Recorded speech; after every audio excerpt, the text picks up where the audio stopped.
Entonces, sí, correcto, Javier. Van a tener que ir recordando cosas. Sí, César y Fernando, pero ya se van a acordar, son cosas. Y Rodrigo, sí, son cosas que solo es cuestión de recordarlas. Gracias, Javier.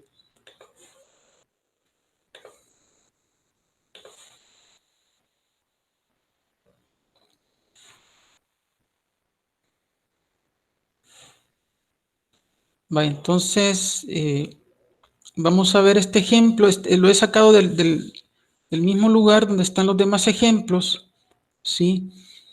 Y vamos a ver otro más solo por el hecho, ojalá que no me falle el Tinkercad, porque créanme que me costó que me mostrara este diseño.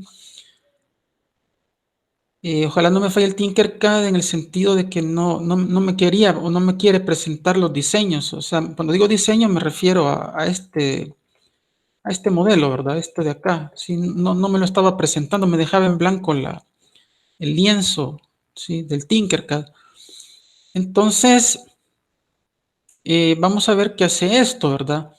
Le vamos a dar Start Simulation, ¿sí? Entonces, si se fijan, lo que hace es que tiene un sensor de temperatura, ¿verdad? ¿Sí? Tiene un sensor de temperatura, entonces vamos a ver qué pasa cuando la temperatura, ¿sí? Cuando la temperatura aumenta, si se fijan, gradualmente se van encendiendo los LEDs como en un código binario, ¿verdad? Es algo así como que a cierto nivel está a nivel normal de temperatura, ¿sí? Me sigo moviendo, se enciende el segundo LED, como quien dice, miren, todavía está normal, pero ya pónganle atención, ¿verdad? Incluso se podría hacer con código de colores, ¿sí? Y luego ya para cierta temperatura se encienden los tres, ¿sí? Y ahí ya se queda constante, ¿verdad? Quiero ver, hay un momento en que se vuelven a apagar los tres, ¿sí? Y si me voy del otro lado, no pasa nada, ¿sí? Entonces, pero es algo así como una especie de sistema de alarma de temperatura o un sistema monitoreador de temperatura con indicación luminosa, ¿sí? Ahora, ¿cómo es que aparece esta barrita deslizante? ¿Sí? Aparece automáticamente, ¿sí? Voy a detener la simulación, ¿sí? Voy a detener la simulación. Déjenme ver si voy a agrando un poco más esto.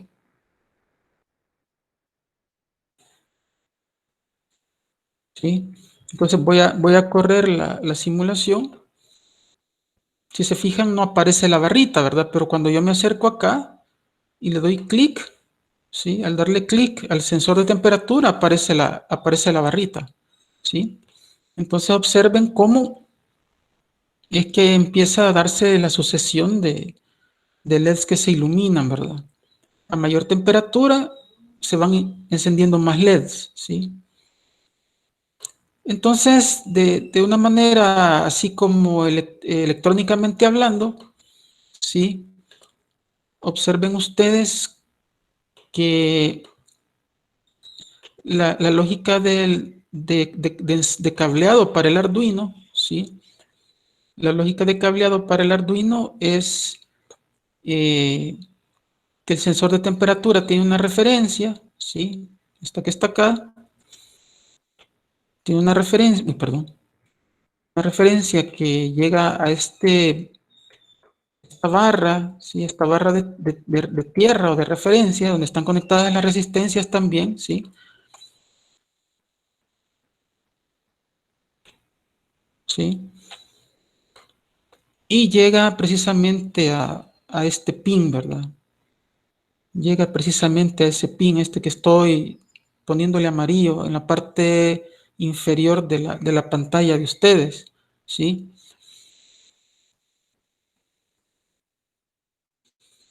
Y luego tiene los terminales, ¿sí? Tiene los terminales siguientes. Un terminal, si ustedes se fijan, bueno, voy a darle control Z a esto para que quede más claro, ¿sí? Voy a dar rojo aquí. Un terminal va a la barra de VCC, o sea, a la barra de 5 voltios, ¿sí? Si se fijan, aquí está la conexión y viene para acá, ¿sí?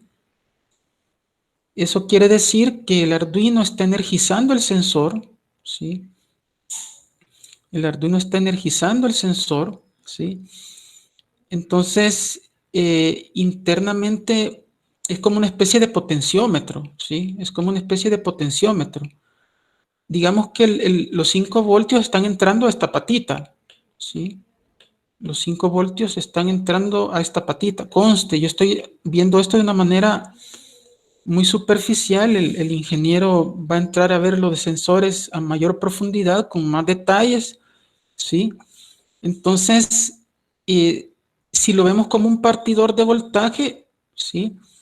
La resistencia interna del sensor de temperatura va a cambiar, ¿sí? Y al cambiar la temperatura, perdón, la resistencia interna, eh, entre estos dos terminales, ¿sí? Entre este terminal y este, ¿sí? El voltaje va a ir cambiando, ¿sí? Porque la resistencia va a cambiar, perdón, no es un partidor de voltaje, disculpen si dije que era partidor de voltaje, sino que va a cambiar la resistencia. Este dispositivo, ¿sí? Varía su resistencia con la temperatura. No tengo tilde, disculpen. Su resistencia interna,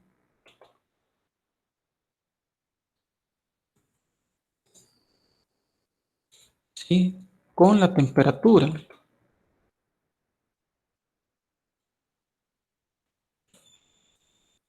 ¿sí? Con la temperatura.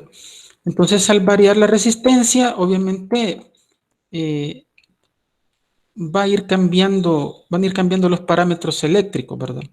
Entonces, eso es lo que está sensando el Arduino en esta línea de acá, ¿sí? Entre estos dos puntos,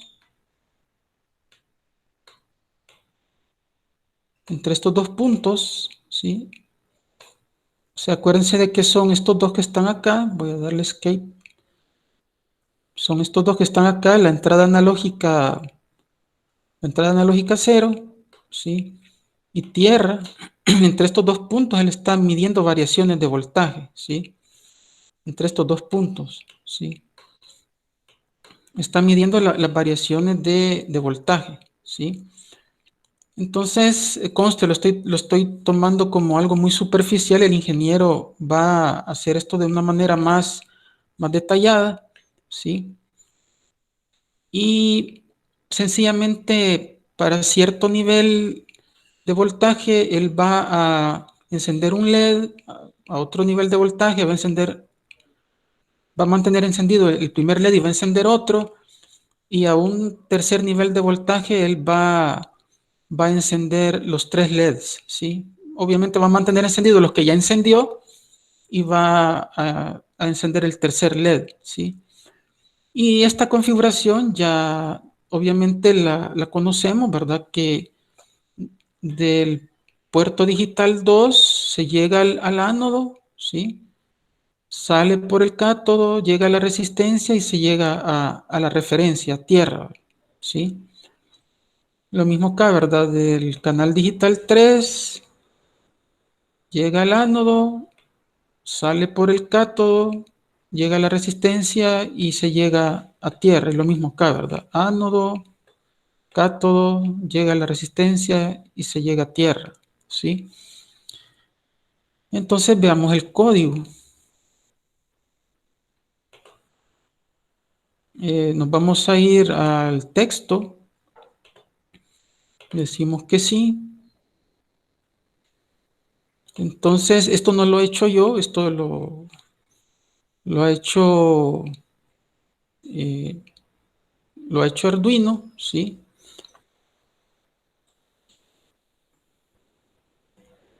Entonces observen que aquí está la declaración, ¿sí? La declaración de variables, ¿sí? Eh, Hay una línea de base temporal, está la temperatura, en Celsius, está la temperatura en Fahrenheit, ¿sí? Aquí se pone lo que se les decía siempre, que se setean quiénes son entradas y quiénes son salidas, ¿sí? Están los 3 pines digitales, ¿verdad? Que son el pin 2, el pin 3 y el pin 4. Se ponen como salidas digitales, ¿sí? Y está este que es una entrada analógica. Y aquí, esto ya lo habíamos visto en otro programa, se inicializa el puerto serial. Y el puerto serial es sencillamente los datos, perdón, el puerto serial viabiliza que los datos pasen del Arduino a la computadora, ¿sí? A través de la conexión USB que está acá, ¿verdad? ¿Sí? Entonces,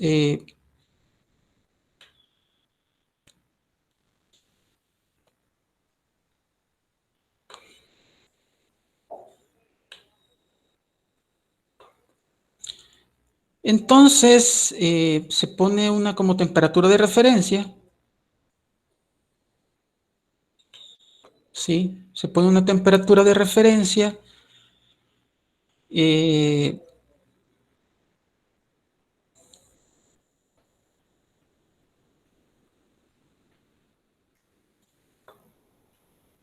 y se hace un mapeo, ¿verdad? ¿Sí?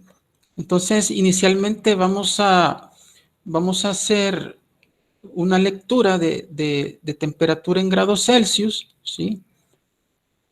Eh, bueno, esta es una conversión que hace el Arduino, pero lo importante acá es esta parte de acá, que es lo que habíamos visto en la clase pasada, ¿sí? Que el mayor voltaje que puede tener el Arduino es de 5 voltios. Entonces, cuando él lee 5 voltios del sensor de temperatura, sí, perdón, cuando él lee 0 voltios, perdón, del sensor de temperatura, eso corresponde a 0, y este 1023 corresponde a 5 voltios, ¿sí? Pero lo importante es el mapeo que se ve acá, que este 0 corresponde a los menos 40 Celsius, ¿sí? Es cuando aparecía la barra, ustedes veían que un extremo de la barra decía menos 40 y el 1023 corresponde a 125 Celsius, ¿sí? Y luego se usa la fórmula para convertir a Fahrenheit, ¿sí? Esta es una fórmula que la aprendemos en física, no voy a entrar en detalles ahí, ¿sí? Y luego se escribe el puerto serie, ¿sí? ¿Sí? Se escribe el puerto serie, el valor de temperatura, ¿sí? En base a esta conversión que está acá, ¿sí? En base a esta conversión que está acá, ¿sí? A este mapeo, perdón, en base a ese mapeo, ¿sí? Esta variable se imprime acá, o sea, en el puerto serial, se le añade las unidades, ¿sí? Ahí le estamos añadiendo sencillamente las unidades y luego se imprime el valor Fahrenheit que resultó de esta conversión, ¿sí? Esta conversión de acá, ¿sí? Y se le añaden las unidades con texto, ¿sí? Que sería esta parte de acá. Entonces, luego se hace la comparación, ¿sí? Es este if que está acá. Si el valor de la variable Celsius es menor que 40, o sea, 40 grados Celsius, entonces quiere decir que la planta o el proceso que se está haciendo no tiene problemas con que sea menor que 40 Celsius. Acuérdense que eso fue definido aquí, ¿sí? Esta es como la temperatura de comparación. Quiere decir que todo lo que esté abajo de 40 no representa peligro. Entonces, si se fijan, se escriben valores lógicos bajos en los 3 pines digitales, ¿sí? Luego, si la temperatura, ¿sí?, están entre, bueno, están en otro rango, ¿sí? Están en otro rango. Es decir, que si ya la temperatura Celsius es mayor que 40, pero al mismo tiempo Celsius es solo apenas, no apenas, sino que está 10 grados arriba, ¿sí? O menor que 10 grados arriba de Celsius, pero ya es mayor, perdón, mayor que 40, perdón, ¿sí? Entonces ya se pone, se enciende, ya se enciende el primer LED, ¿sí? Y los otros se mantienen, o sea, se enciende el primer LED y los otros se mantienen apagados, ¿sí? Serían estos dos. Y así, ¿verdad? Y así la temperatura Celsius obviamente es mayor, está ya arriba de 10 grados sobre la temperatura de 40, o sea, estamos hablando de 50 grados y más, ¿sí? Pero es menor que 70 grados, ¿sí? O sea, entre 50 y 70 quiere decir esto, entonces ya se enciende el segundo LED, ¿sí? Y el tercero todavía permanece apagado. Y finalmente, cuando la temperatura, perdón, cuando la temperatura es mayor de 70 grados, eso es lo que quiere decir esta instrucción, cuando la temperatura en Celsius es mayor que 70 grados, o 70 grados para arriba, perdón, sí, pero menor que, quiero ver, no, perdón, es mayor que 60 grados, disculpen, mayor que 60 grados, pero menor que 90, ¿sí? Que es lo que está diciéndome esto, menor que 90 grados, entonces ya se encienden todos los LEDs, ¿sí? Y si la temperatura es mayor que 90 grados, pues ya no hay más, ¿verdad? Son los tres LEDs los que permanecen encendidos, ¿sí? Entonces, este ciclo se repite, ¿sí? Da un retardo de un segundo y se vuelve a hacer el escaneo, ¿sí? Se vuelve a hacer el escaneo. Les soy sincero, esta parte de acá se las voy a enviar por escrito o por algún lado. Esta conversión de acá es parte de la circuitería del Arduino, ¿sí? Se las debo, les soy sincero, pero fuera de eso, no sé si tienen preguntas de la lógica, ¿sí? Estas se las voy a enviar más adelante, ¿sí? Pero no sé si tienen preguntas de la lógica, ¿sí? Si se fijan, una cosa que quería resaltar acá, déjenme ver si logro hacer que esto crezca.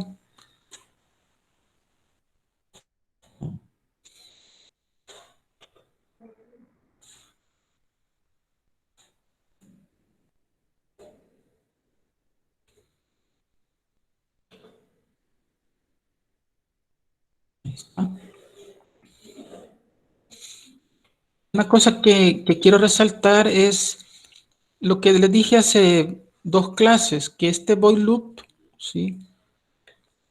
Tiene la filosofía de que o relacionada con el hecho de que el microcontrolador está revisando sus procesos, ¿verdad? El microcontrolador continuamente está verificando si hay cambios en las variables y lo hace a una rapidez muy grande. Eso quiere decir que esa es la razón de ser del void loop. Es como una especie de ir y venir, ¿sí? Un ir y venir del microcontrolador, ¿sí? Es un ir y venir del microcontrolador para ver si cada vez que pasa por un punto hubo un cambio de variable, ¿sí? Entonces, quiere decir eso de que en un ciclo, cuando es el primer ciclo, si él detecta que la temperatura, ¿sí? Si él detecta que la temperatura Celsius o el valor de la variable Celsius es mayor de 40 pero menor de 50, entonces él hace esto, ¿verdad? Luego, lo más probable es que no, en el mismo momento no ocurra esto de acá. Entonces regresa de abajo, ¿verdad? De abajo regresa y hace el ciclo nuevamente. Y supónganse que ahora la temperatura ya está entre 50 y 70. Entonces, esto es falso, ¿sí? Esto de acá, perdón, esto de acá es falso, ¿sí? Toda esa condición es falsa. Entonces, no ejecuta, ¿sí? No ejecuta esto. Y pasa al siguiente if, ¿sí? Va a verificar si hay un cambio acá y si ya la temperatura está entre 60 y 70, entonces se ejecuta esta parte de acá, porque esto resultó verdadero, ¿sí? Y así está. Si esto resulta falso, entonces sencillamente no ejecuta esto, ¿sí? Y pasa al siguiente if, ¿sí? O sea, solo quiero que interpreten algo, ¿verdad? No es que si es, si es verdadero, ejecuta este if, ¿sí? Imagínense que esto sea verdadero. Creo que ustedes ya saben bien eso. Si esto es verdadero, quiere decir que solo va a ejecutar este if y este no, ¿verdad? No es eso. Él pasa por cada if siempre, independientemente de la falsedad o veracidad de las condiciones de cada if. Si esta condición, ¿sí? Si esta condición es falsa, ¿sí? O perdón, si esta condición es verdadera, aún siendo verdadera, él va a chequear esta condición de acá, ¿sí? Y si esto vuelve a ser verdadero, si esto es verdadero, aún siendo verdadero, él va y chequea esta condición de acá, o sea, él va chequeando todos los if. Pero lo lógico es que la temperatura en una planta normal, diría yo, salvo en un caso excepcional, la temperatura vaya creciendo gradualmente. Entonces le da chance al microcontrolador de ejecutar solo un if, ¿sí? Tal vez después de varios ciclos la temperatura disminuyó y entonces ya ejecuta este y ya no ejecuta ninguno de los otros, ¿sí? Eso básicamente, pero eso creo que ustedes lo entienden perfectamente, ¿sí? Esa es la razón de ser del loop, esa es la filosofía, ¿sí? Es la filosofía del loop, ¿sí? Entonces vamos a ver el monitor serial, ¿sí? Bueno, vamos a ver el monitor serial para ver, bueno, ahí se ven ya las corridas, ¿sí? Si se fijan. Voy a comenzar la simulación, ¿sí? Entonces, si se fijan, ahorita la temperatura está en 77 Fahrenheit, ¿sí? Si yo, perdón, está en 25 Celsius o 77 Fahrenheit, si yo empiezo a aumentar la temperatura, ¿sí? Ahí se nota en el monitor serial que el cambio se está imprimiendo, ¿verdad? ¿Sí? Observen que no hemos sobrepasado los 50 Celsius. Cuando lo sobrepasemos, ¿sí? Por ejemplo, ahí ya se enciende el segundo LED, ¿sí? Como lo pueden ver acá, ¿verdad? Se enciende el segundo LED, ¿sí? Y si sobrepasamos la siguiente temperatura, que son los 70 grados, entonces ya se encienden los tres LEDs, ¿sí? Eso básicamente. Y la historia de el diseño de estas resistencias, ustedes lo conocen, ¿sí? Entonces, con las disculpas del caso, les debo esto, voy a averiguar qué significa, ¿sí? Voy a averiguar qué significa. Soy sincero, no me quedo mucho tiempo de averiguarlo, pero sí, no debe ser algo muy complicado, pero se los voy a... Cuando el ingeniero dé su primera clase, ahí les voy a dar el aviso de que ya les envié o ya les subí al Moodle la explicación de esa instrucción, ¿verdad? Bien, entonces pasemos ahora a otra cosa que es muy importante, es muy importante y tiene que ver con las hojas de especificaciones. Antes de ver un ejemplo, que espero que tenerlo aquí, no es aquí donde está este ejemplo porque ya es de mi cosecha. Espero tenerlo acá.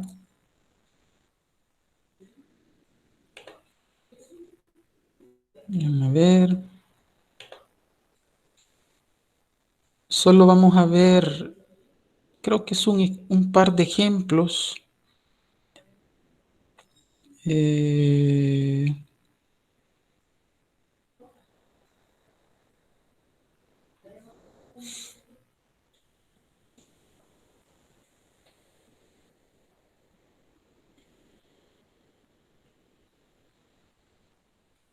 bueno, sí, sería este ejemplo por varias razones. Ah, no, perdón, creo que vamos a, permítanme, déjenme ver.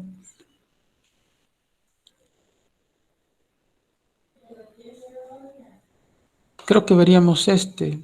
Vamos a ver si es este o este. Uno de estos dos vamos a ver. Pero antes de eso, necesito que veamos las hojas de especificaciones de los transistores, ¿sí? Necesito que veamos eso, ¿sí? Entonces, déjenme ver si las tengo por acá.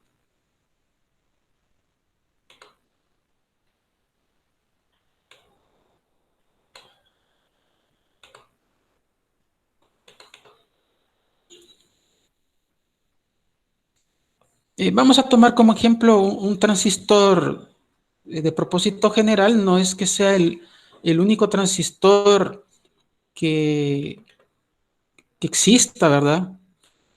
De hecho, hay transistores de corrientes pequeñas, hay transistores de potencia que manejan corrientes grandes, pero yo me quiero concentrar como siempre, al igual que con el diodo, en ciertas características, ¿sí?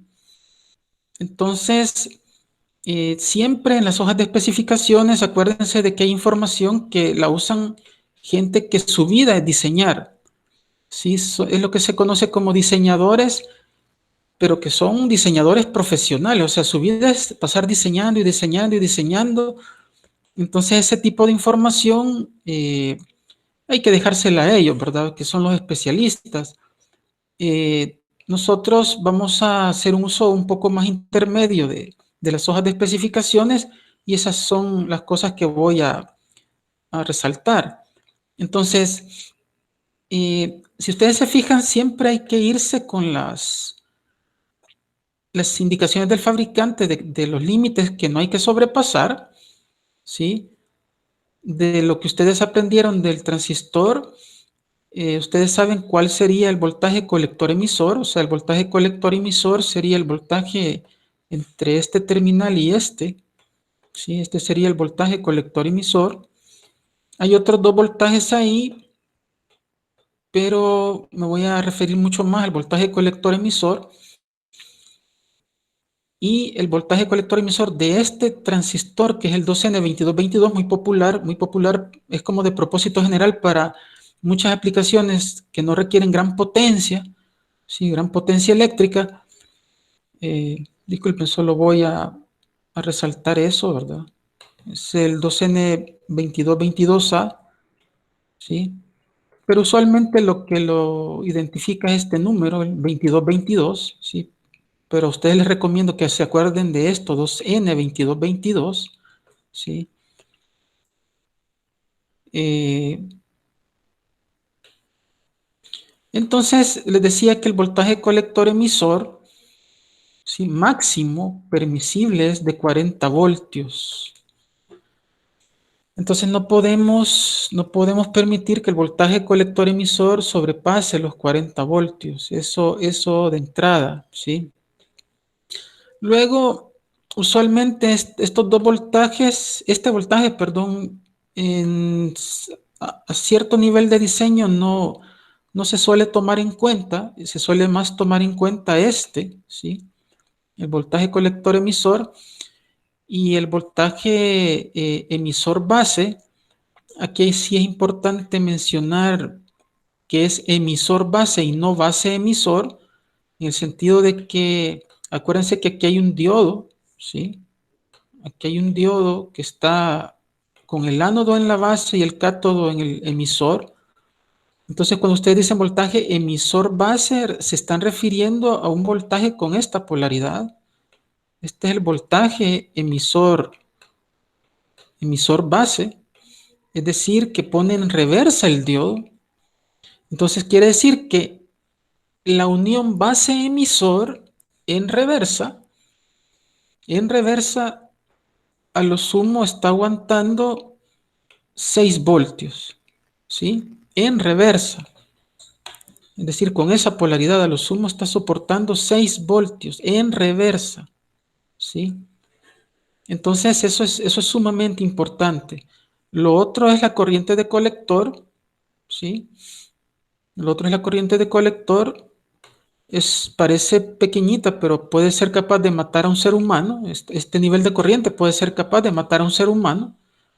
Es de 0.6 amperios, digámoslo mejor así, porque cuando uno dice 600 miliamperios, suena como que es chiquita la corriente, pero es más de medio amperio. Y créanme, 1 amperio por el cuerpo humano es fatal, ¿sí? De hecho, ciertas milésimas de amperio son fatales y pasan por el corazón. Entonces, 600 miliamperios no es una corriente despreciable. Pero acuérdense entonces del factor de seguridad, ¿sí? Acuérdense del factor de seguridad de 2, ¿sí? El factor de seguridad de 2, es decir, que vamos a luchar porque el transistor, ¿sí? Vamos a luchar porque el transistor no, no sobrepase los 300 miliamperios, ¿sí? Entonces, vamos, disculpen el ruido el vecino está haciendo construcciones. Entonces, deberíamos de llegar a lo sumo, o sea, esta IC debería de ser menor o igual. eh, por supuesto que puede pasarse un poco, ¿verdad? Pero hay que saber tomar esa decisión si se pasa, ¿sí? 300 miliamperios. Conste, esto es para un diseño bastante seguro. Si ustedes dicen, bueno, necesito 400 miliamperios, evalúen en base a ciertos criterios, ¿sí? Que les van a dar su experiencia, la experiencia cuando ustedes estén diseñando varias veces este tipo perdón, circuitos que involucran transistores. Entonces ustedes pueden tomar la decisión, bueno, 400 miliamperios me sobrepasa el factor de seguridad de 2, pero creo que no va a haber problema y puedo usar 400 miliamperios. Pero en todo caso, recordarse, esto es muy importante, recordarse que esto sí es muy importante, lo voy a ver si lo pongo en rojo. Sí, recordar que mientras más próxima sea de 600 miliamperios, mientras más próxima sea de 600 miliamperios, ¿quién? ¿Verdad? La I de colector, ¿sí? Se reduce la vida útil, no tengo tilde, disculpen, la vida útil del transistor, ¿sí? Eso es importante. ¿Será que se reduce la vida con 400 miliamperios? Probablemente no.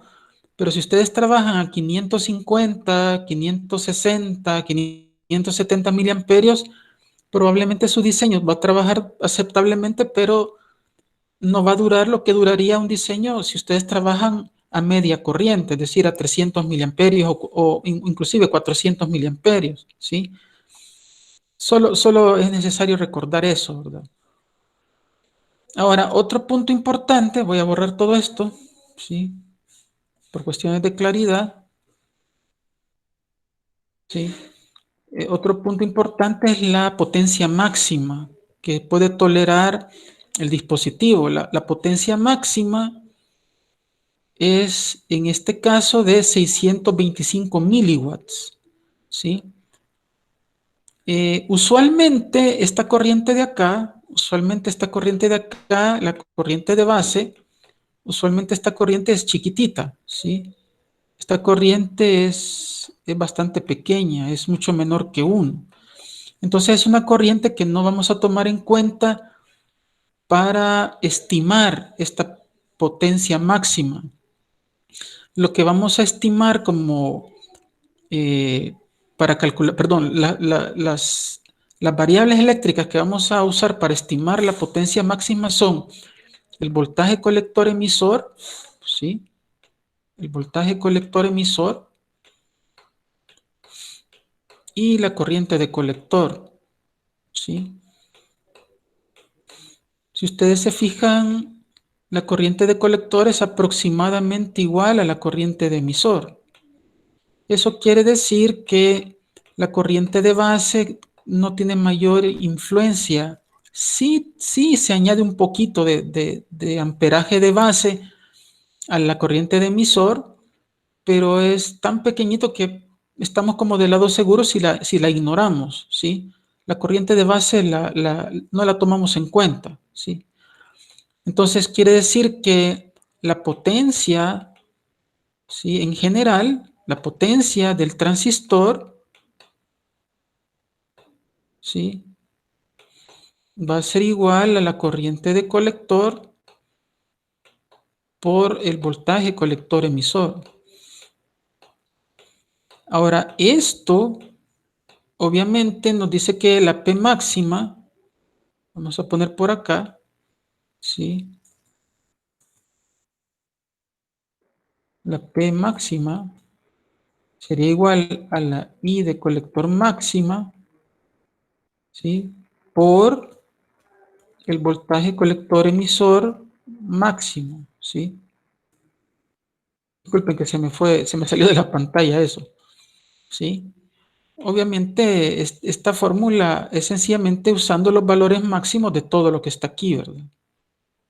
¿Sí? Eso es muy, pero muy importante, ¿sí?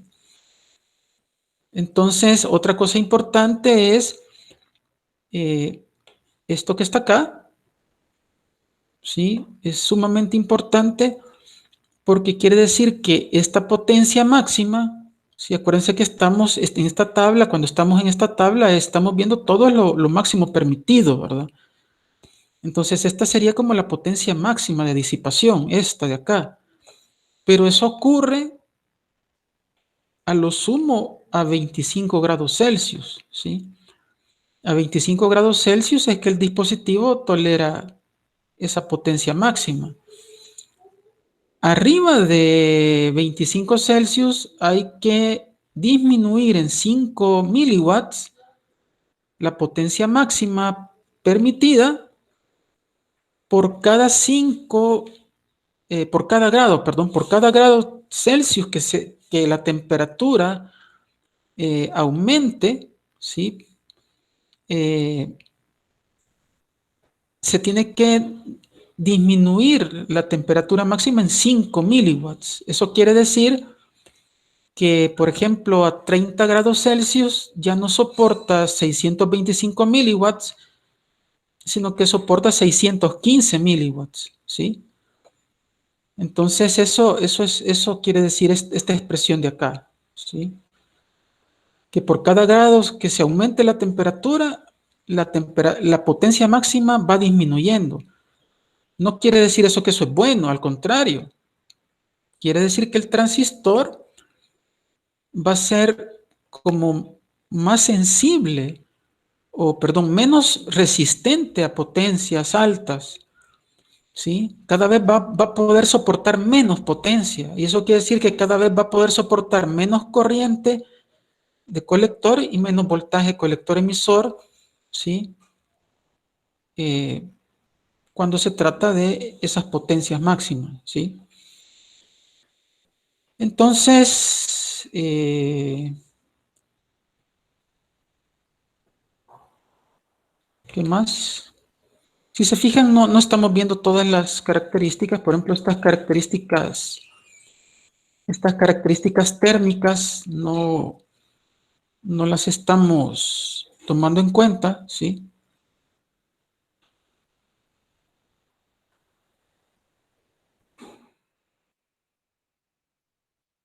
A ver qué más hay por aquí.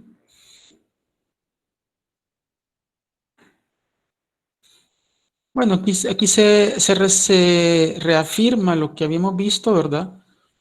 Que con 40 voltios de voltaje colector emisor estamos destruyendo el dispositivo, ¿sí? Lo mismo que vimos antes, ¿verdad? Es el mismo valor, ¿sí? Eh,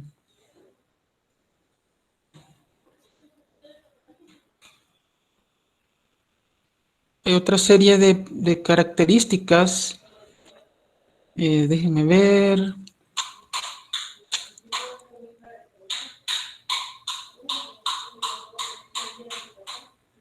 Creo que esas son las principales, las que hemos mencionado. Ah, bueno, esta sí es importante. Esta de acá.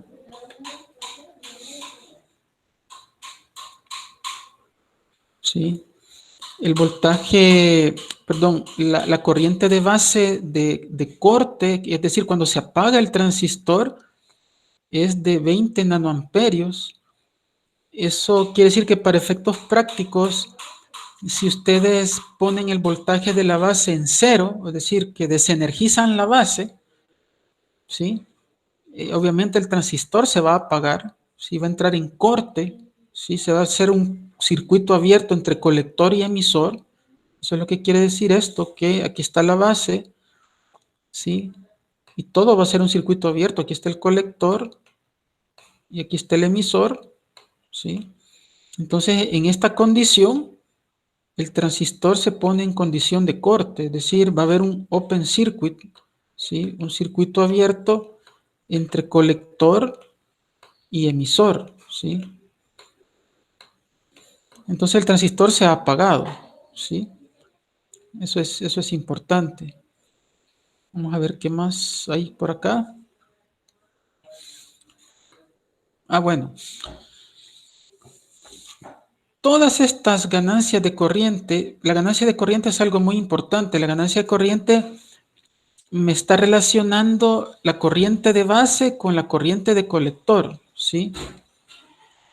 Estos números, ¿sí? Voy a poner acá, estos números de acá, ¿sí? Estos números,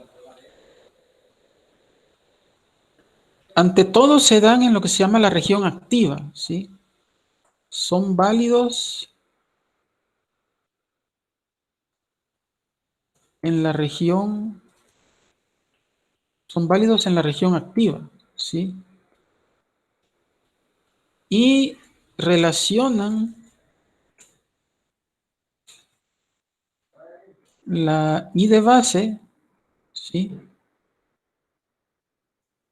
Con la I de colector.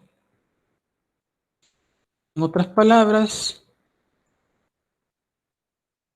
sería que la I de base con la I de colector es igual a SHFE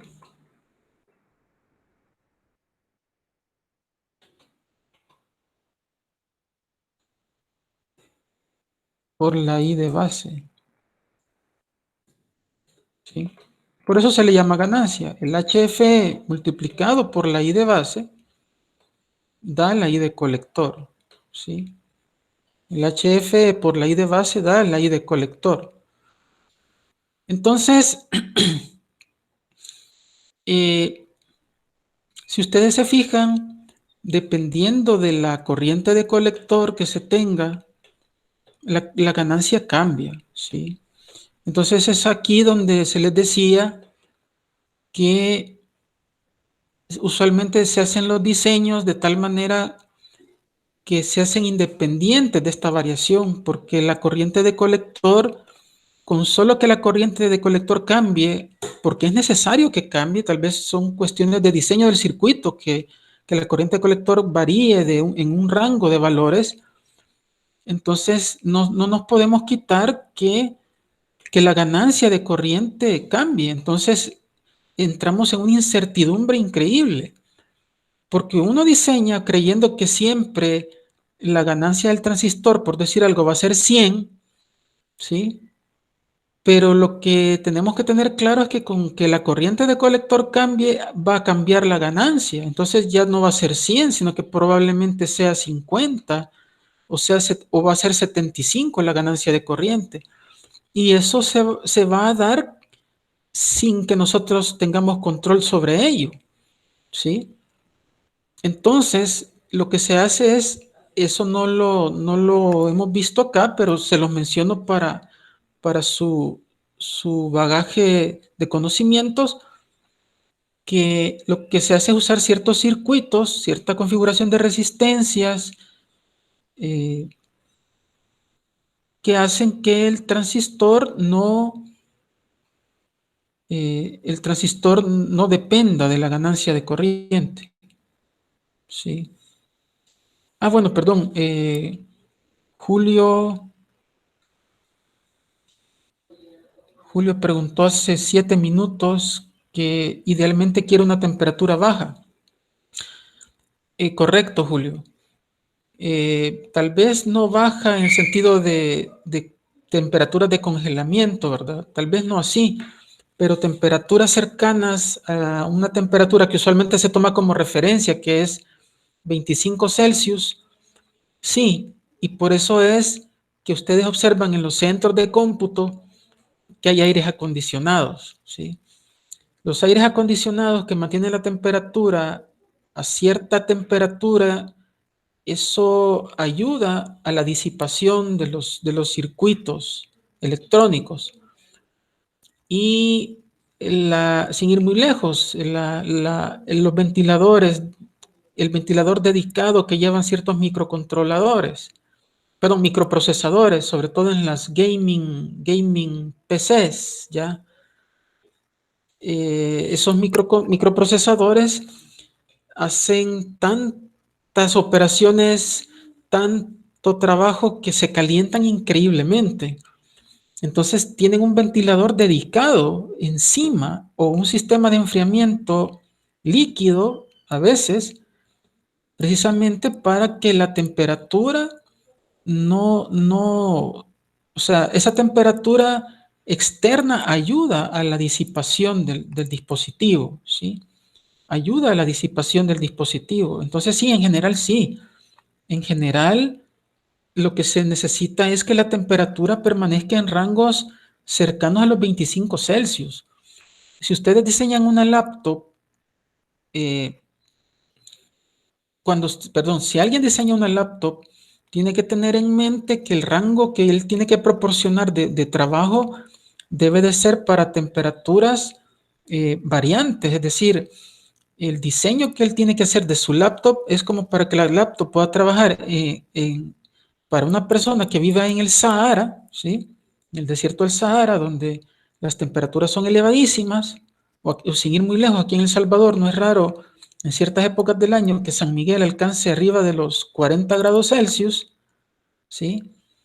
Entonces, para eso se ponen los sistemas de enfriamiento, ¿verdad? Los sistemas de ventilación que tienen las laptops, por ejemplo, los microprocesadores tienen ventiladores dedicados a ellos, ¿sí? Que hacen que el aire caliente salga rápido y sea reemplazado por aire más frío, ¿sí? Todo eso hay que tomarlo en cuenta en un diseño, ¿sí? Todo eso hay que tomarlo en cuenta en un diseño, ¿sí? Entonces, básicamente sería eso, ¿verdad? Básicamente sería eso. Y luego entramos al tema de saturación, ¿sí? El tema de saturación es en donde más vamos a usar el transistor, ¿sí? Y de los voltajes más importantes es el voltaje colector-emisor de saturación, ¿sí? El voltaje de saturación, colector-emisor. El voltaje de colector-emisor de saturación para este modelo, para este número, perdón, anda como máximo en 0.3 voltios, ¿sí? Quiere decir que si tenemos un transistor, ¿sí? Si tenemos un transistor conectado, ¿sí? A, supongamos un motor, ¿sí? Supongamos que el transistor está manejando un motor, ¿sí? Y aquí tenemos la energía VCC, ¿sí? Entonces, acuérdense que aquí va una resistencia de base para esta resistencia lo que hace es que absorbe, si suponiendo, ¿verdad? Suponiendo que aquí hubiera, por decir algo, 5 voltios en un instante, tal vez no permanentemente, pero sí en un instante, si aquí hubiera 5 voltios, acordémonos que de base a emisor, observen la polaridad, no voy de emisor a base, sino que de base a emisor, esto usualmente es de 0.7 voltios. Entonces, si eso es de 0.7 voltios, no podemos elevar demasiado ese voltaje. O sea, si andamos por los 0.9 voltios, lo más probable es que el transistor se está quemando, ¿sí? Entonces, como necesitamos que este diodo, acuérdense que ahí hay un diodo en esta parte de acá, ¿sí? Hay un diodo en esta parte de acá, ¿verdad? Hay un diodo. Entonces necesitamos que de estos 5 voltios, ¿sí? De esos 5 voltios, aquí caigan 0.7 y el resto, que sería 4.3, caiga en esta resistencia, ¿sí? Caiga en esta resistencia. Pero eso solo es una historia, una parte de la historia, ¿sí? Una parte de la función de esta resistencia, ¿sí? Esta resistencia que está acá. La otra misión que tiene la resistencia es limitar la corriente de base, ¿sí? La corriente de base no tiene que ser mayor que cierto valor, ¿sí? Porque también el transistor se puede quemar, ¿sí? Si la corriente de base es muy alta, ¿sí? Entonces, pero ahorita en lo que quiero expresarles es que si todo está bien, si esta resistencia está bien diseñada y todo, cuando se den los 5 voltios, entonces muy probablemente va a entrar en saturación el transistor, quiere decir que va a haber una buena cantidad de corriente circulando, perdón, va a haber, qué lástima, XD, va a haber una buena cantidad de corriente circulando, bueno, prefiero decir XD y no otra palabra. Entonces, va a haber una buena cantidad de corriente circulando por aquí, ¿sí?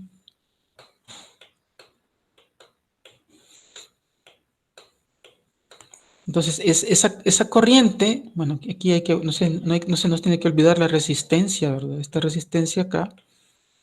Entonces, esa corriente, ¿sí? Dado que aquí hay 0.3 voltios, es como si aproximadamente no hubiera una caída de potencial, ¿sí? Sino que el transistor está funcionando como un interruptor cerrado, porque esta caída, si bien no es en términos absolutos pequeña, sí podemos decir que en términos relativos es pequeña, ¿verdad? Esta caída de tensión es relativamente pequeña.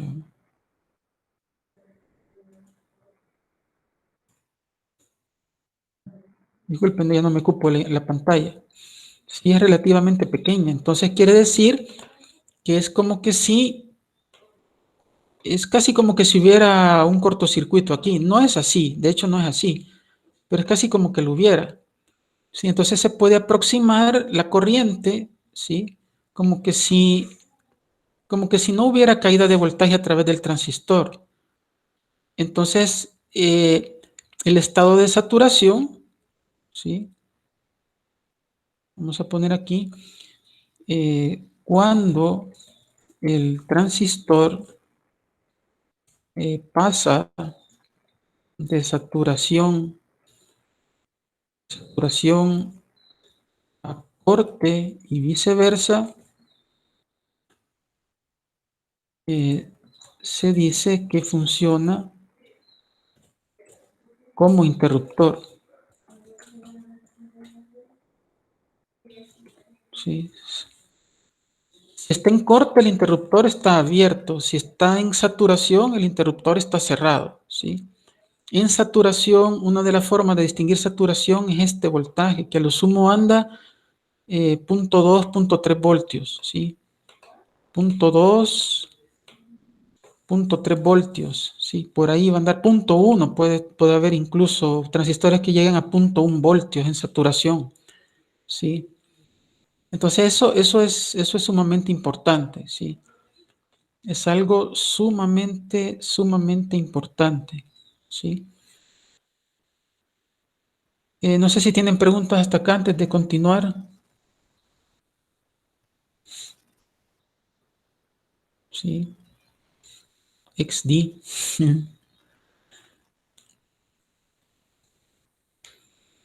¿Tienen preguntas? El ingeniero Javier Hernández está pendiente ayudándonos con las consultas. De momento no hay nada ahí. Ok, gracias Javier. Entonces yo creo que básicamente eso sería lo más importante de las hojas de especificaciones, ¿sí? Lo más importante de las hojas de especificaciones.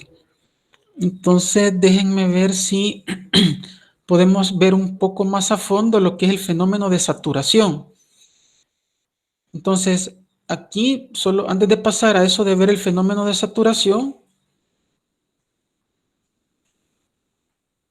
este fenómeno de saturación, ¿sí?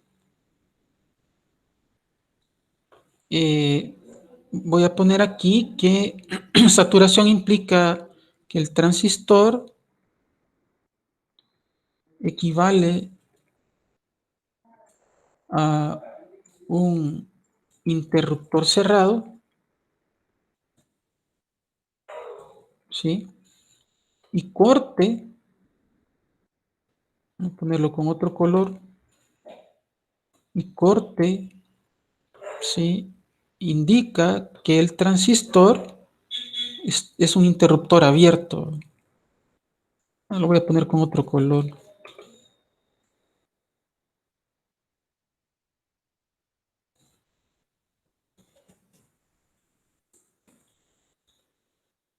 Sería mejor el verde, disculpen. Se ve más.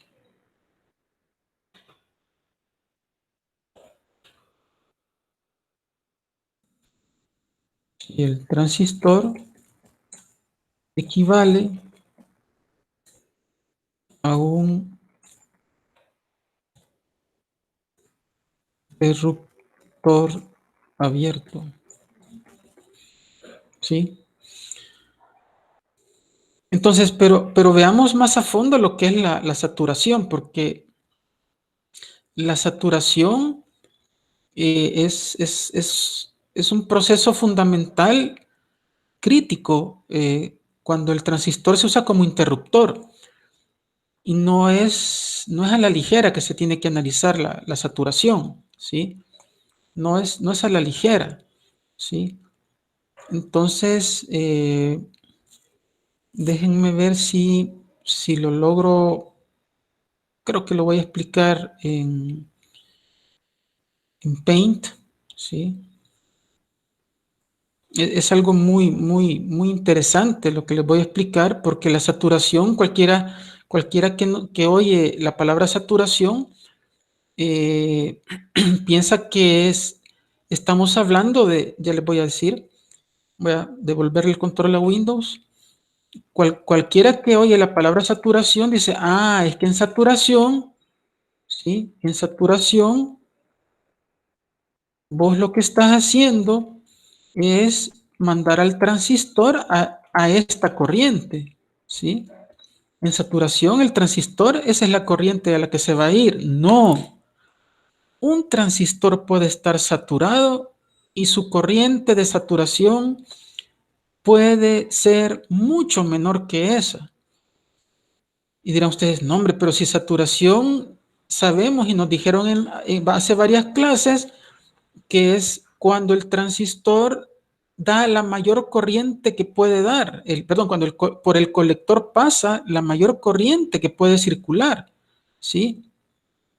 Y es cierto, es la mayor corriente que puede circular, pero no se refiere ese término o esa afirmación a esta corriente, sino que se refiere al hecho de que el transistor, bajo las condiciones de resistencia que tiene su colector y de voltaje, de energización, o sea, esa configuración en la que se encuentra, bajo esas condiciones de salida, en su etapa de salida, es la mayor corriente que puede dar. Pero eso no quiere decir que esa corriente sea esta corriente de acá o sea cercana a esa corriente de acá. No necesariamente, ¿sí? No necesariamente. Déjenme irme al Paint para explicar esto, ¿sí? Sí, creo que vale la pena que nos vayamos al Paint, ¿sí? Ustedes dirán, ¿y por qué no nos da el ejemplo? Es que esto no se los había dado y necesito dárselos. Y necesito dárselos y es muy importante, ¿sí? Esto es muy importante.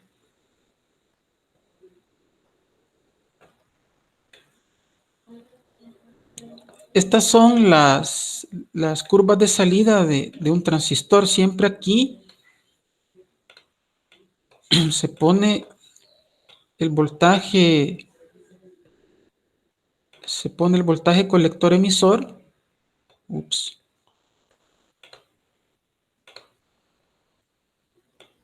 El voltaje colector emisor. ¿Sí? Esta es la corriente de colector. Disculpen esos ruidos. Esta es la corriente de colector. Y supongamos que el transistor está así. Supongamos que tiene acá, perdón.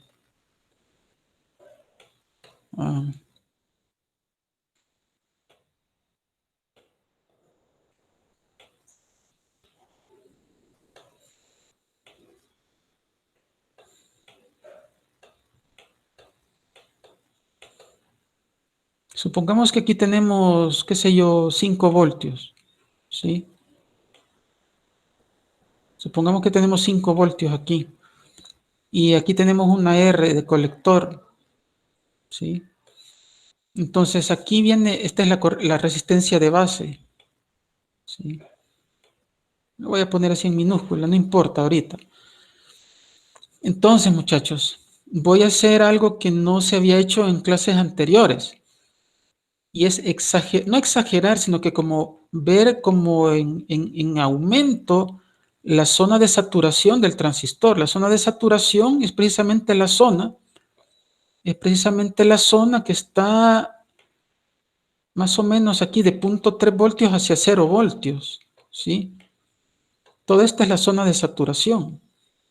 Y por eso se le conoce como zona de saturación, ¿sí? Se le conoce como zona de saturación porque el voltaje colector emisor, si se fijan, estamos en el eje voltaje colector emisor, ¿verdad? ¿Sí? El voltaje colector emisor es pequeñito, ¿sí?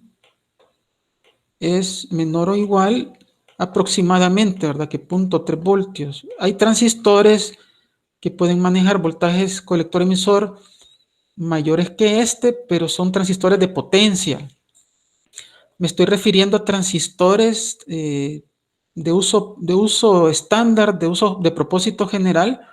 Usualmente el voltaje colector emisor es menor que 0.3 voltios. Entonces esta es la zona de saturación, ¿verdad? Toda esta es la zona Toda esta es la zona de saturación, ¿sí? Esta es la zona de saturación, ¿sí? Uy.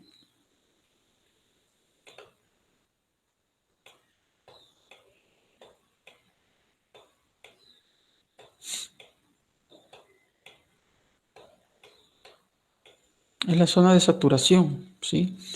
Entonces,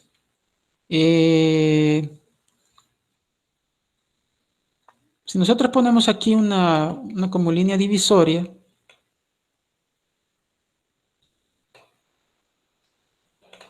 si ponemos ahí como una línea divisoria, entonces voy a hacer algo que no di en las clases pasadas y que les va a ayudar a entender bien el concepto de saturación.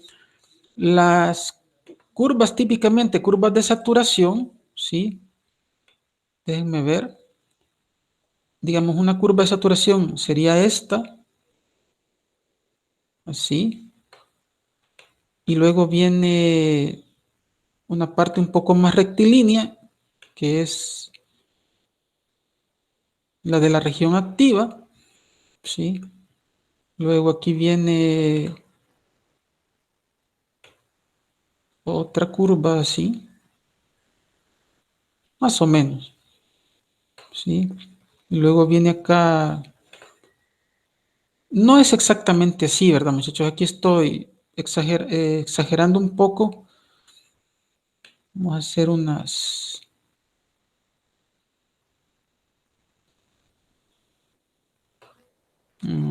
quiero ver, espérense, aquí hay un pequeño error.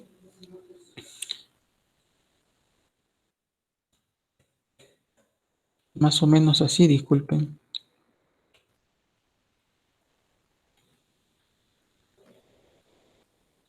La idea es la que les acabo de decir, solo que había cometido un pequeño error de dibujo.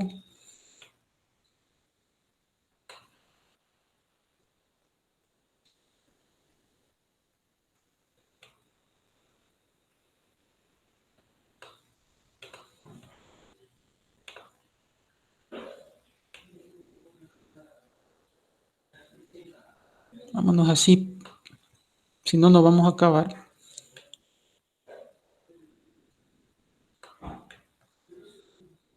Yo sé que estas son curvas como más rectilíneas, pero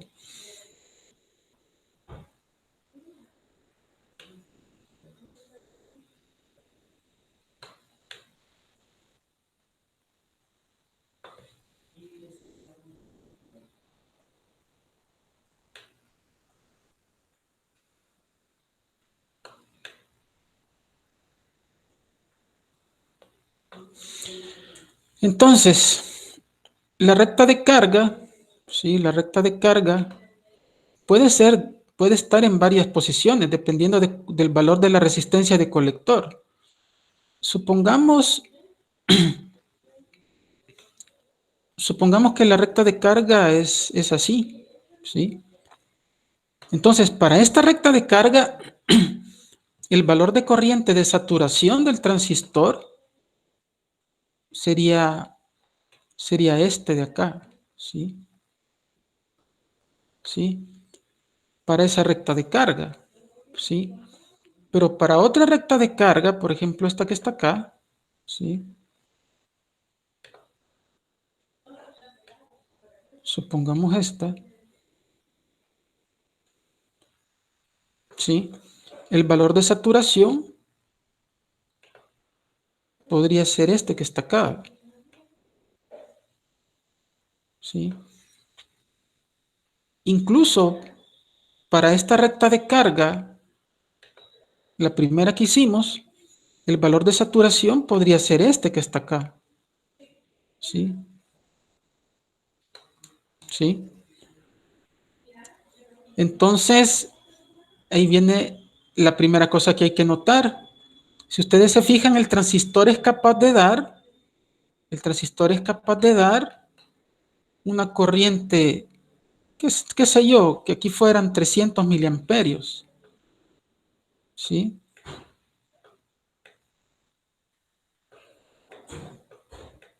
¿Sí?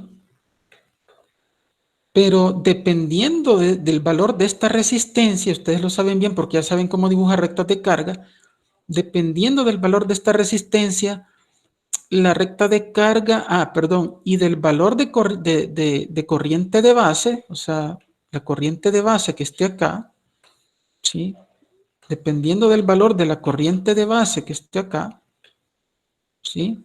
O sea, veamos el caso de esta recta, de la recta azul. Si en la base yo tengo esta corriente de base, ¿sí? Imagínense que esta es la corriente de base que yo tengo, entonces la saturación la alcanzo en este punto, ¿sí?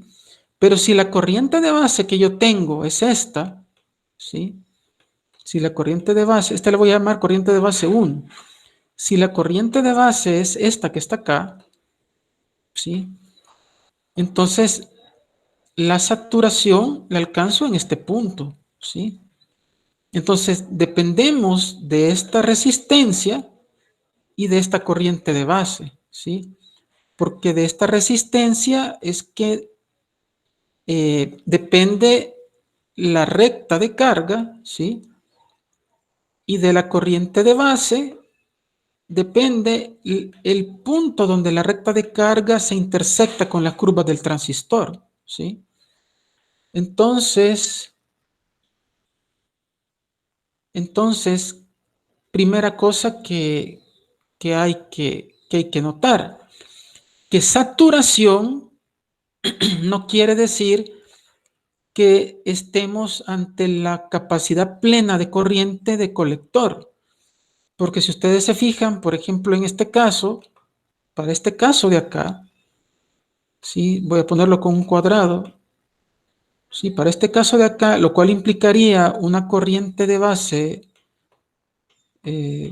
X, por decir algo, una corriente de base X, ¿sí? Que sería la corriente de base que estaría circulando en ese momento, ¿sí? Y con cierta corriente de colector, con cierta resistencia de colector X, ¿sí? Entonces la recta de carga, ¿sí? La recta de carga es esta, ¿verdad? Perdón. Bueno, esta que está acá, ¿sí? La recta de carga es esta que está acá, ¿sí? Entonces, observen que la corriente de saturación la corriente de saturación del transistor, ¿sí? La corriente de saturación del transistor, ciertamente, esta sería la corriente de saturación,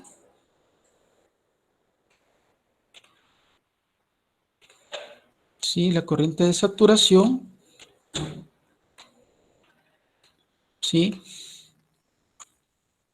Es de lo más que puede dar el transistor, pero es más chica que la corriente, que una corriente todavía mayor que puede ser capaz de manejar el transistor, ¿sí? Entonces quiere decir que la corriente de saturación no quiere decir que estemos ante la máxima capacidad de corriente del transistor, no quiere decir eso, ¿sí? Siempre que estemos en la zona de saturación, es decir, siempre que estemos en esta zona de acá, ¿sí? Abajo de los 0.3 voltios, me refiero a transistores de propósito general, estamos en la región de saturación. Pero eso no quiere decir que la corriente de saturación sea de las corrientes más grandes que el transistor pueda dar, ¿sí? Pero sí puede significar que sea lo más que puede dar el transistor bajo ciertas situaciones dadas, bajo ciertas situaciones de corriente de base y resistencia de colector, ¿sí? Ahora viene la pregunta, no sé si pueden ustedes responderla, ¿sí? Por el chat al ingeniero Hernández, ¿sí? Viene la pregunta, para la recta de carga verde, ¿sí? Esta L1, le voy a poner L1 a esta recta de carga, ¿es esta corriente de saturación lo más que puede dar el transistor? ¿Sí? Respondan. es esa corriente de saturación, lo más que puede dar el transistor en cuanto a saturación, ¿sí?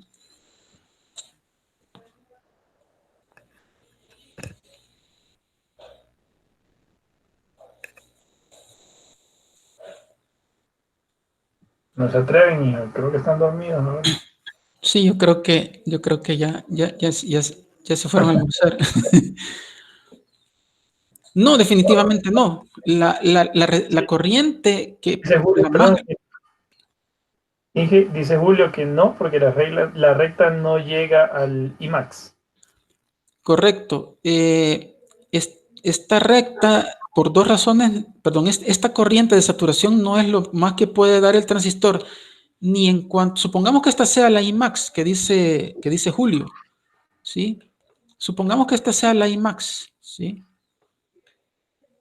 Bajo dos perspectivas no es lo mejor que puede dar el transistor, ¿sí? Porque no llega a la IMAX y también bajo la recta de carga L1 todavía es posible llegar a este punto. Lo voy a poner con un triangulito. Todavía es posible llegar a este punto. Este punto nos da todavía una corriente en la zona de saturación. Sí, lo voy a poner por acá. Nos da una corriente en la zona de saturación. ¿Sí? Una corriente en la zona de saturación. ¿Sí?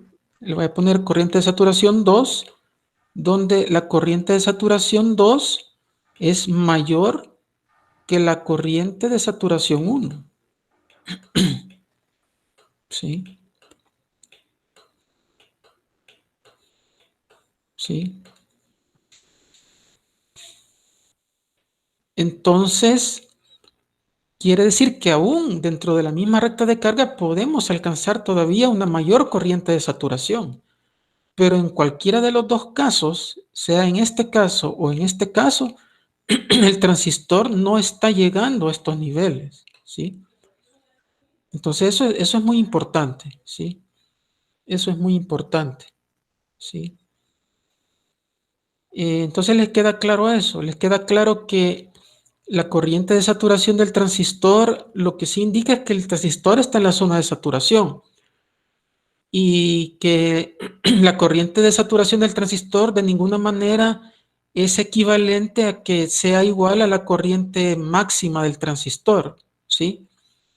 Y dos, que dentro de la zona de saturación podemos nosotros como empujar al transistor a que dé lo más que pueda, ¿sí? Lo más que puede dar el transistor dentro de la misma recta de carga, ¿sí? Que no es lo mismo, ¿sí? No es lo mismo, perdón, me acordaba que estaba en Paint, no es lo mismo que el transistor se encuentre aquí a que se encuentre aquí, ¿sí? Podemos dentro de la recta de carga nosotros movernos para que el transistor ahí sí dé lo más que puede dar dentro de esa recta de carga, ¿sí? Javier, ¿puedo abusar de su confianza? Hola. Dije. Creo que me va a ceder la mitad de su otra clase. Vaya, está bueno. No sé. Prometo que ya es lo último el último abuso de Está confianza bueno, que hago. está bueno. Sí, porque ya vi que no voy a alcanzar a terminar. No voy a alcanzar a terminar. Está bueno, no importa. Entonces, Me pregunta Julio, Inge, que solo corroborando todas las IB valen lo mismo. no. Excelente pregunta, excelente pregunta, Julio. De hecho, de eso depende que en la recta verde, de hecho depende que en la recta verde estemos en este punto, ¿sí? O estemos en este punto, ¿sí? ¿Por qué estamos en este punto aquí? ¿Por qué podríamos, mejor dicho, por qué podríamos estar en este punto? Bueno, ante todo porque estamos en la recta de carga verde, ¿sí? Y eso quiere decir que tendríamos cierto valor de resistencia de colector, ¿sí? Entonces nos tenemos que mover para ver dónde está el transistor, nos tenemos que mover sobre esta recta de carga, ¿eh? Nos tendríamos que mover sobre la línea de esta recta de carga, ¿sí? Pero lo otro que hay que tomar en cuenta es la corriente de base. Si la corriente de base, si la corriente que circula por la base, por decir algo, por poner un valor cualquiera, no es que así sea, tenemos 2 miliamperios, por decir algo. Esto solo es un valor inventado, ¿verdad? Entonces, cuando la corriente de base es de 2 miliamperios, si se fijan, la curva de base, ¿sí? Está el color negro. La curva de base se va a intersectar, ¿sí? Se va a intersectar con la recta de carga justo en este punto. Pero si nosotros, sea porque cambiamos el voltaje aquí, ¿sí? Sea porque cambiamos este voltaje, voy a llamarle V sub I, solo por ponerle un nombre, o sea porque modificamos esta resistencia, eso por cualquiera de las dos cosas o por las dos cosas a la vez, esta corriente de base cambia y pasa a valer IB1, ¿sí? Pasa a valer IB1, entonces quiere decir que nos movemos a esta curva de acá, a esta IB1, ¿sí? Entonces, esta curva es la que se va a intersectar con la recta de carga, ¿sí? Se fijan, esta curva es la que se va a intersectar con la recta de carga y se va a intersectar en este punto de acá, ¿sí? Entonces, quiere decir que esta corriente de base, lo que sí le puedo decir a Julio es que las corrientes de base van en orden, van en creciendo, como se diría, van creciendo en este sentido, ¿sí? O sea que esta corriente de base es mayor que esta corriente de base y esta corriente de base es mayor que esta corriente de base. Eso siempre es así. Así se hace en las curvas del transistor. Perdón, eso se observa en las curvas del transistor. Entonces, esta corriente de base podría ser, qué sé yo, de 5 miliamperios. Conste, me estoy inventando esos valores. Usualmente son valores más pequeños. No, perdón, en saturación creo que sí es correcto hacerlo, pero en otros casos no necesariamente son miliamperios, sino que pueden ser microamperios. Entonces, esta corriente de 5 miliamperios hace que intersectemos la recta de carga, ¿sí? En este punto, ¿sí? Interceptamos la corriente la recta de carga en este punto. Entonces, estamos en la región de saturación, pero la corriente de saturación difiere, o sea, va a cambiar, ¿sí? Ya vamos a tener un valor un poco más alto de corriente de saturación. Y así, si nos movemos a la siguiente curva de base, por ejemplo, 6 miliamperios, por poner un número, ¿verdad? Si ponemos aquí 6 miliamperios, entonces esta curva, ¿sí? Esta curva se va a intersectar con la recta verde en el punto que ya habíamos visto, que es este, ¿verdad? Perdón, aquí hice algo que no era. Esta curva se va a intersectar aquí, en este punto, aquí, ¿sí? Entonces observen que dependiendo de la corriente de base, la corriente de saturación se puede ir incrementando, ¿sí? Se fijan, aquí hay un incremento de corriente de saturación. Este valor de saturación es más grande, es más chico que este valor de saturación y ese a su vez es más chico que este valor de saturación. O sea que dentro de la misma zona de saturación, la corriente de saturación puede ir creciendo, ¿sí? A todas las corrientes, ¿sí? A todas las corrientes de saturación que caen en esta zona de acá, no quiero borrar porque es muy útil toda la información que estoy poniendo, que caen en esta zona de acá, esta zona, ¿sí? Todas las corrientes que están en lo último de la zona de saturación, se dice que están en saturación dura, así se le conoce. Esto es lo que se conoce como saturación dura. En la otra clase voy a tener curvas más exactas, ¿sí? Y vamos a explicar qué es la saturación dura. Nosotros en nuestros diseños usualmente vamos a elegir estar en saturación dura. ¿Por qué saturación dura? Porque estamos maximizando la corriente de colector en saturación. Ustedes lo acaban de ver. La saturación dura es justo cuando sobre una recta de carga llegamos a lo más que puede dar el transistor, ¿sí?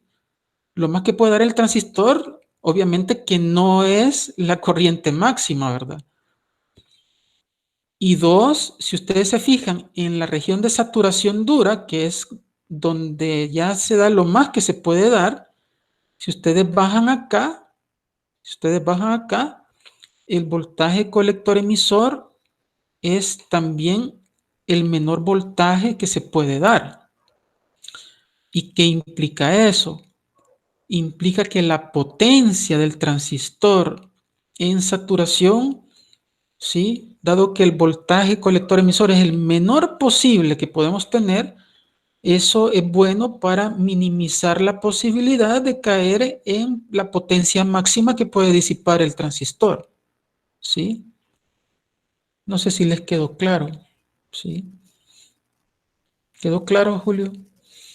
Entonces nosotros en la mitad que me va a regalar el ingeniero Hernández, ¿sí? Del martes, vamos a ver lo que es, ¿sí?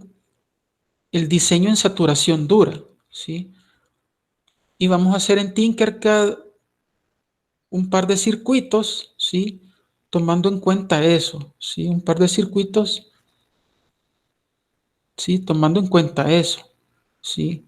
Y usualmente esta es la saturación, lo voy a escribir aquí como texto, esta saturación dura, ¿sí? Es a la que debemos de optar en nuestro diseño, ¿sí? ¿Sí? Esta, me salió bien grande esta cosa. Ups, perdón.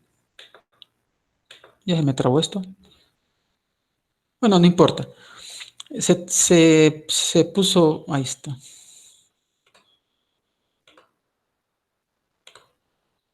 ¿Sí?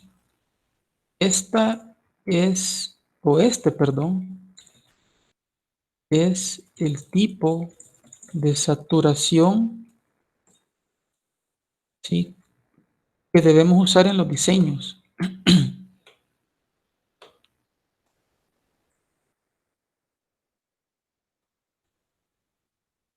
Que debemos usar en nuestros diseños, ¿sí? Este es el tipo de saturación que debemos usar en nuestros diseños, la saturación dura. ¿Por qué? Eso lo vamos a ver en la otra clase, ¿sí? Eso lo vamos a ver en la otra clase. Ahorita, justo ahorita es hora de terminar, ¿sí?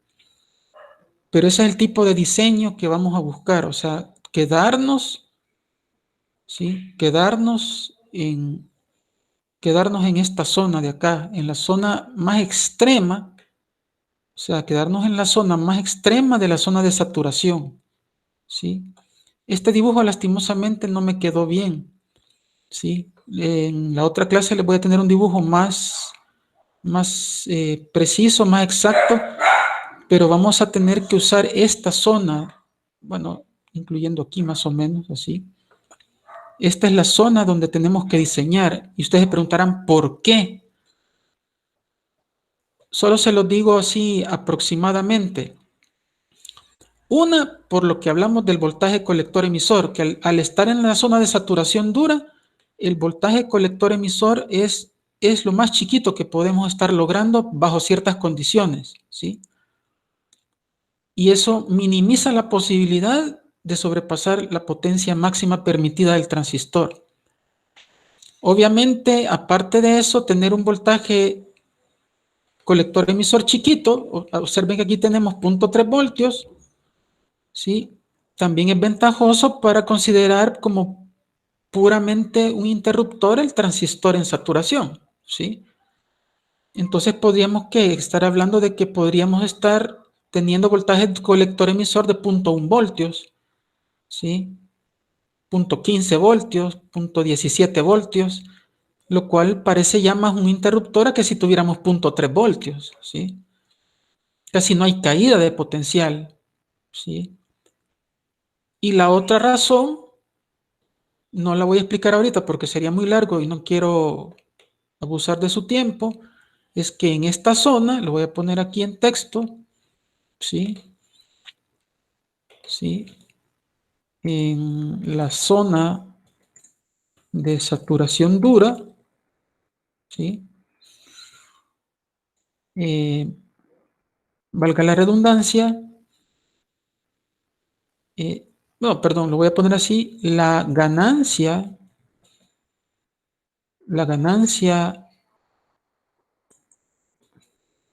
HFE, ¿sí? La ganancia HFE no influye mucho en la corriente de saturación que diseñemos.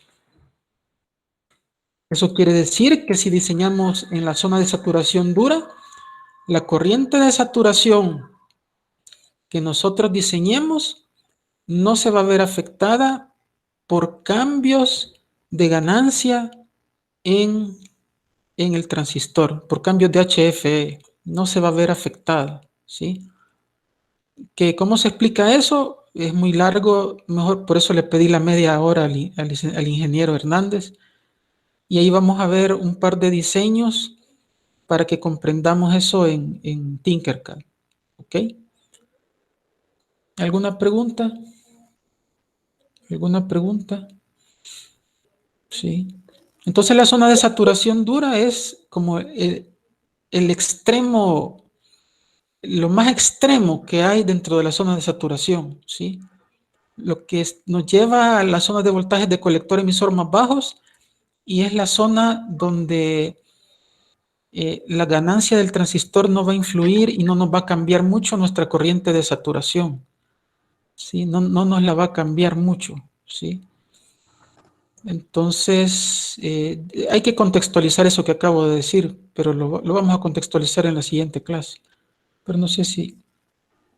Ok, gracias, Andrea. Todo Bien, claro, entonces... no hay más preguntas. Ok, Javier, muchísimas gracias. Vaya, entonces, disculpen que no haya puesto más ejemplos de Arduino, pero esta parte recuerdo que no se las di y se me fue por alto cuando entré a Arduino que no se las había dado. Entonces era necesario entrar a esto para que puedan diseñar correctamente con transistores en Arduino. Entonces ya el lunes, con la bondad del ingeniero Javier que nos ha cedido la mitad de su clase, vamos a terminar de explicar esto y vamos a hacer un par de ejemplos con transistores o con un puente H, que eso es lo que más se usa en Arduino, pero que está basado en transistores. ¿Ok? Así que muchas gracias y pasen feliz fin de semana. Y disculpas porque no les puse el enunciado de la primera parte que era del simulación, sí, el trabajo de simulación. Hoy se los pongo, disculpen, hoy se los voy a poner. Ok, así que esténse pendientes de sus correos, por favor. Se los voy a poner en el Moodle para que sepan, para que empiecen a trabajar. Ok, bueno, por nada, gracias a ustedes. Gracias a ustedes, se cuidan mucho. Bueno, Javier, eso sería todo. Si Ok, quiere, deje de grabar.